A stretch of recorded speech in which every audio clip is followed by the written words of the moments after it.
Hey everybody, Preston Polt here with Pocket Jacks Comics. Let's talk about Batwoman Episode 3, entitled Down, Down, Down. I'm not sure why, I'm sure that, I'm sure it's a reference to something. I don't know what it is. But I haven't seen the hyperfeminism yet. 3 episodes in, and I'm not getting the wokeness I was promised from the early trailers.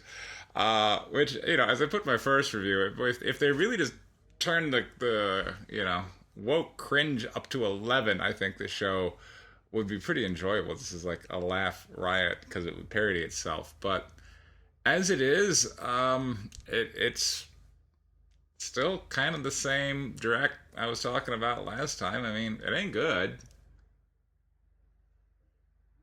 Look, it's better than watching paint dry. I'm like, okay, well, things are happening. But people do not act in any kind of understandable way. So we introduce a villain this time around who's a billionaire villain. Let me check on the name here. I want to make sure I get the character's name right. I looked it up, but then I forgot. Tommy Elliott. It's forgettable. All right, so Tommy Elliott is rich and powerful and bitter at Bruce Wayne, whom he's figured out is Batman by throwing money to the Riddler. So the one thing the show's really trying to figure out is where is Batman? And she actually directly asks Luke, who's kind of the Alfred stand-in, do you think Batman is coming back? And then Luke says no, and that's when she decides, okay, I'm going to be Batwoman then. And that was understandable. I was okay there. But I realized something as I'm watching the show. Okay, so everybody's trying to figure out where Batman's gone. And by the way, Bruce Wayne, head of, the major corporation, also disappears at the same time. They're both very high-profile individuals. I have a feeling it wouldn't have taken too many rocket scientists / homicide detectives sitting around going, I got a crazy idea, but what if Bruce Wayne was Batman? They're about the same height. Batman does have a lot of rich toys. They're two high-profile individuals who disappeared at exactly the same time and apparently have been gone for like 3 years, the show said. So, two very high-profile individuals disappeared at the same time, been gone for 3 years, and no one's put two and two together to go Bruce Wayne as Batman. The show, there's so many not likable elements of the show. Wayne Enterprises, it has no security. You can just wander around. That's how the show started, is Kate Kane just kind of wanders down into the Batcave. And so in this one, Kate Kane is sitting at Bruce Wayne's desk. And why is she sitting at Bruce Wayne's desk? She doesn't run Wayne Enterprises. When did this, who's managing Wayne Enterprises is what I want to know. Apparently it just runs on autopilot. The computers are just managing it. And so people can just waltz into offices and whatnot. And no one seems to mind. But Kate Kane walks in and, oh no, Tommy Elliott is sitting behind Bruce Wayne's desk, and Kate Kane's like, you can't sit there. That's not my desk that I typically sit behind. I don't even know why. And anyway, and just kind of further elaborating on the poor security, Tommy Elliott, he has no superpowers. He's just rich. And he manages to break in order to steal a gun that can shoot through Batman's suit, because apparently just aiming for the mouth was too tough. Okay. Alright, so then when we finally discover his evil mustache twirling motivation, it's because Batman saved his mom.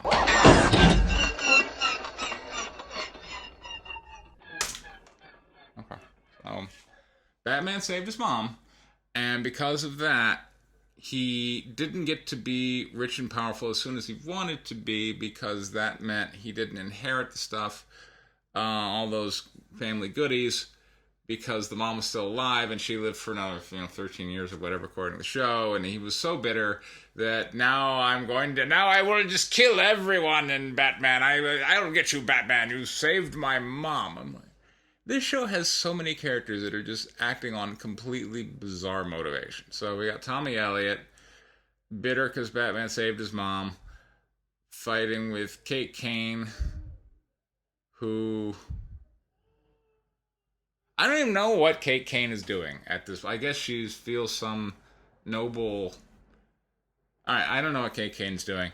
Then we got Alice, who's so desperately bitter that her dad thought she was dead when she was in a car wreck and disappeared. And so she's out to kill Gotham. So those are two character motivations that are just bizarre. Beyond bizarre. Like, if I'm the editor and this comes in a script, I'm taking out my pen and I'm just like crossing out pages and like rewrite. Bad. Like, this is not good. Because nobody thinks like this. No one. Anyway, I mean, even in maybe comics get comic books. I could see people having bizarre motivations like this because you're just there for the pretty. All right. Well, most comic books aren't particularly pretty either, but you're supporting virtuous people, so there's that. But so we got Tommy Elliott, and then we got Alice. And it's basically those three. And there's Sophie and her motivation. I'm a little lost on too, because she's got that husband that isn't really around much for the show. And anyway, so she's looking after Mary, and I'm really not sure why Mary's significant. There's only one good... All right, there's one good moment in that show. And you know what? Look, I'm going to say this, okay? It's not going to make a second season, but just from a writer exercise, okay? If they brought me in and said, Press, how can we save this show? I'd go, okay, see that moment right there? That was a good moment. That's a moment that we could go, and like building a fire. You start with a spark, and you add the kindling, and you blow on it, and then boom, you could get something. So there's this showdown between Batwoman and Tommy Elliott, and Tommy Elliott is, he's got this cell phone can trap an exploding elevator thing. Oh, okay, fine. But he's basically got the drop on Batwoman. She's holding on to the hole in the elevator shaft, and he's stepping on the feet, and he's like, ah ha ha, I'll get you for... no reason really in particular, but you were there and Batman wasn't, so why not? And it's not even like a good villain thing, because typically you want to see the villain just win sadistic relish, like, I'm about to win, before somebody snatches it away from the villain because the villain can't win. But here it's like, he didn't even know who she really was that much. It's just, you're this relative of the guy I hate for saving mom. Okay, die. Alright, fine. But then Alice comes in, boom, and conks him on the head. And, that felt right, because we understand that they're sisters. And in the prior episode, Batwoman, which, by the way, they never explained from episode 2 how these two women... right next to an explosion which rendered them unconscious underwater and should have killed them, both somehow made it out of the water. The show just glosses over that. At this point, I'm so deep in WTFs, I was all out of concern. But, okay, yeah, I was... That's just bad writing. There were so many different ways to write that so that I didn't have to go, why aren't those two dead in episode 2?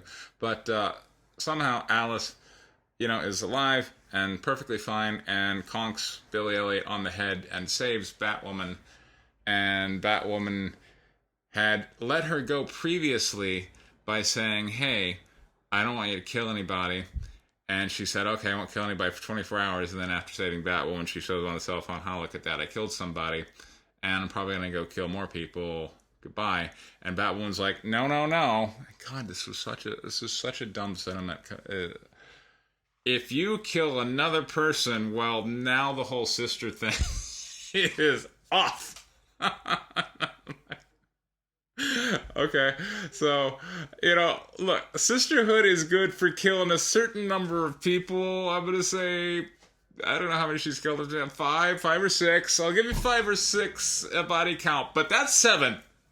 shit gets real on when the body count hits 7, sister. We're no longer sisters at that point. Um, the show's bad. Um, Almost irredeemable. I don't know what to say. It's not good. They need to bring in character motivations that we can understand and resonate with, and that somehow reflect things that we want to see. And right now, I'm just not seeing it. It's a lot of standing and posing and pouting, and there we go. Anyway, my project for White Lily issue 4 is tantalizingly close to hitting its goal. We have more than 2 weeks left. There is a link for White Lily 4 down in the description. It is the story of two deadliest female fighter pilots in world history. This has been Preston Polter of Pocket Jacks Comics. Thank you very much for your time. Take care.